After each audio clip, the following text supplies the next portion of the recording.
Boda! Hello, it's Funny Friday. Today I thought I'd go with Oren, okay? So if you can see, I've got lovely peaches on my face to go with our story and lots of Oren friends to join in with us to listen to today's chapter, okay? So, chapter 6. Do you remember where we left off? James heard a massive shout which made him stop chopping wood and turn to see what was happening. Sponge, come here at once and look at this. At what? It's a peach, Spiker was shouting. What? A peach right up there on the highest branch. Can't you see it? Can you see it? On the highest branch? I think you must be mistaken, my dear Spiker. That miserable tree never has any peaches on it. There's one on it now, Sponge. You look for yourself. You're teasing me, Spiker. You're making my mouth water on purpose when there's nothing to put into it. Why, that tree's never even had a blossom on it, let alone a peach.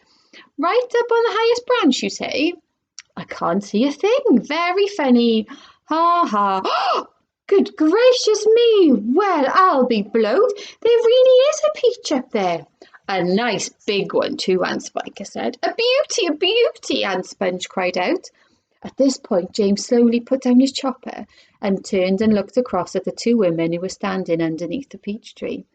Something is about to happen, he told himself. Something peculiar is about to happen any moment. He hadn't the faintest idea what it might be, but he could feel it in his bones that something was going to happen soon. He could feel it in the air around him, in the sudden stillness that had fallen upon the garden. James tiptoed a little closer to the tree. The ants were not talking now. They were just standing there, staring at the peach.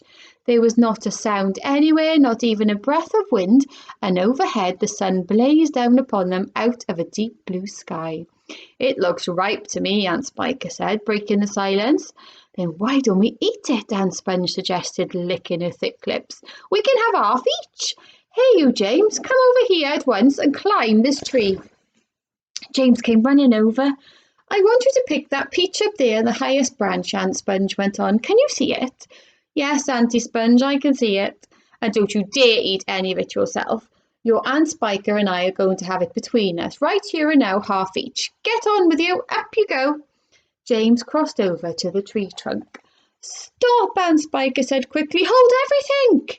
She was staring up into the branches with her mouth wide open, and her eyes bulging as though she had seen a ghost. Look, she said. Look, Sponge, look. What's the matter with you? Aunt Sponge demanded. It's growing, Aunt Spiker cried.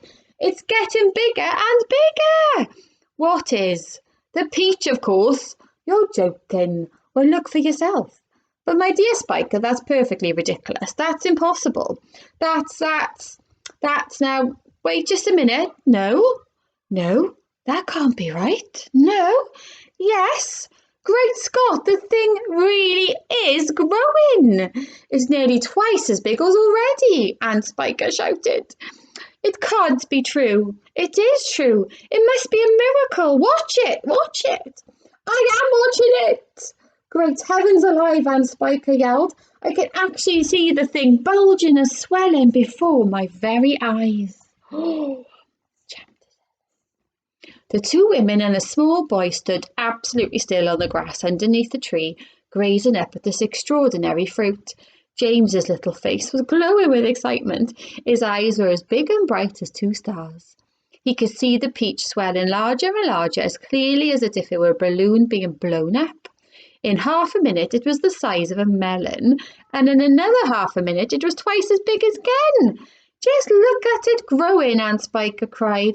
Will it ever stop? Aunt Sponge shouted, waving her fat arms and starting to dance around in circles. And now it was so big it looked like an enormous butter-coloured pumpkin dangling from the top of the tree. Get away from that tree trunk, you stupid boy, Aunt Spiker yelled. The slightest shake and I'm sure it'll fall off. It must weigh 20 or 30 pounds at least. The branch that the peach was growing upon was beginning to bend over further and further because of the weight.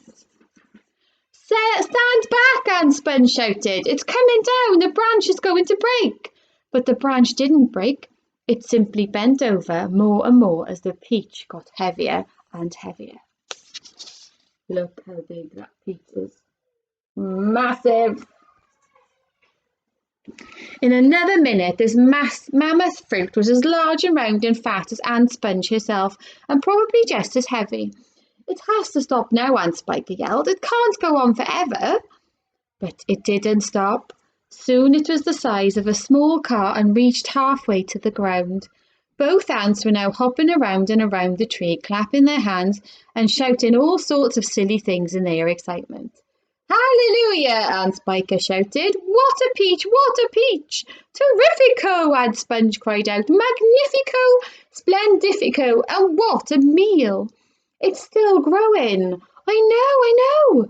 As for James, he was so spellbound by the whole thing that he could only stand and stare and murmur quietly to himself, Oh, isn't it beautiful? It's the most beautiful thing I've ever seen.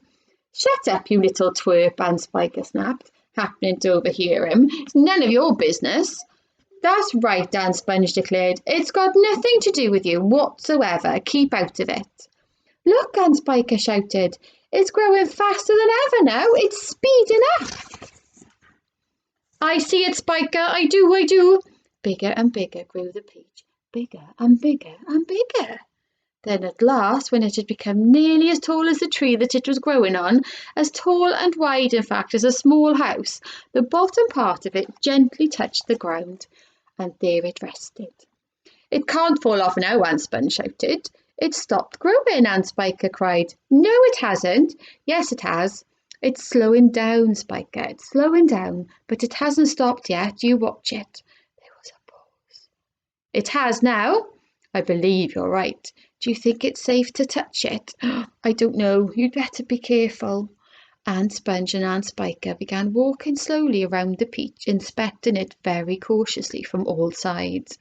They were like a couple of hunters who had just shot an elephant and were not quite sure whether it was dead or alive, and the massive round fruit towered over them so high that they looked like midgets from another world beside it.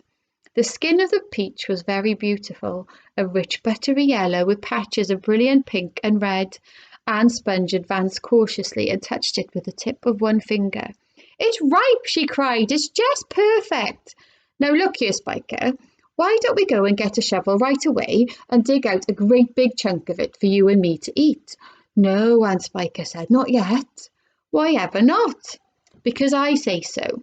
But I can't wait to eat some, Aunt Sponge cried out. She was watering at the mouth now, and a thin trickle of spit was running down one side of her chin. My dear Sponge, Aunt Spiker said slowly, winking at her sister and smiling a sly, thin-lipped smile. There's a pile of money to be made out of this, if only we handle it right. You wait and see.